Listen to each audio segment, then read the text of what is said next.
Walang sukli sa mataas na ratings, Gina G sa pakikipag-bonding sa fans ang cast ng Makiling. Ang kinakainisang Crazy Five, may foodie treat pa sa ilang bahay. Makichika kay Lars Santiago.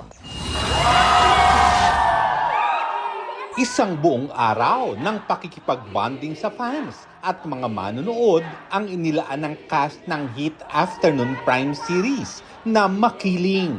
Pinangunahan ni Derek Monasterio at El Villanueva ang pakikipaglaro at kulitan sa fans kasama si Thea Tolentino at ang Crazy Five na sina Christopher Martin, Royce Cabrera, Claire Castro at TJ Marquez. Ano ang pangalan? John? Malaki? Magkano? Bente. Ang Makiling Boys kumasa rin sa push-up challenge.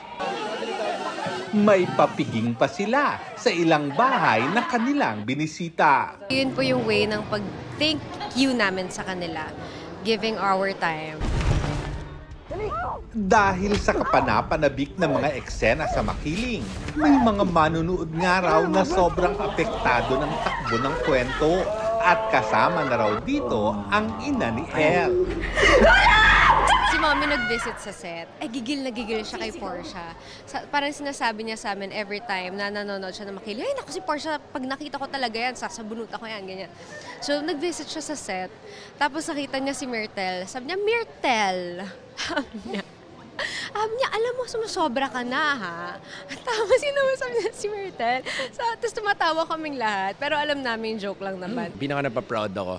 Nung pumunta kami once sa isang location, tapos tinatawag si El as Amira, hindi El. Ibig sabihin parang nakakapit na sa kanya yung mga tao kay Amira and sobrang proud ako sa kanya. Ang Crazy Five nakatatanggap na rin ng inis mula sa ilang taga-subaybay. Sa labas, random, nakakainis kayong lima.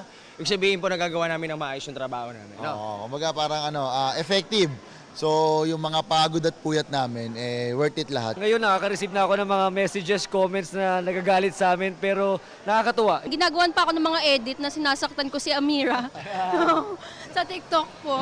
At sabi nga ng ilang netizen, papunta pa lang tayo sa exciting part. Lars Santiago, updated sa showbiz happening.